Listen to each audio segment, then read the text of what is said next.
Pul itirmək istəməyən işçi və işə götürən bunu mütləq bilməlidir.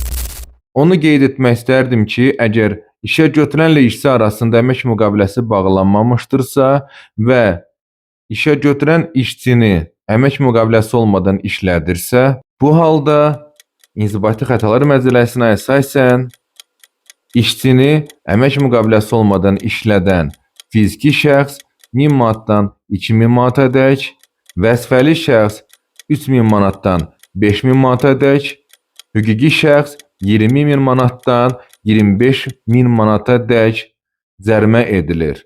Ona görə bunu işə götürən hər bir halda nəzərə almalıdır. Əgər cərimə edilmək istəmirsə, daha yaxşı olardı ki, işçini əmək müqaviləsi olmadan işlətməsin və işçi əgər məzuniyyət pulları, bülten hüququ, yəni ki, xəstəlik vərəqəsini əldə etmək hüququ, bayram günlərində işlədiyi üçün 2 qat əmək haqqı alması hüququnu itirmək istəmirsə, onda əmək müqaviləsiz işləməsin.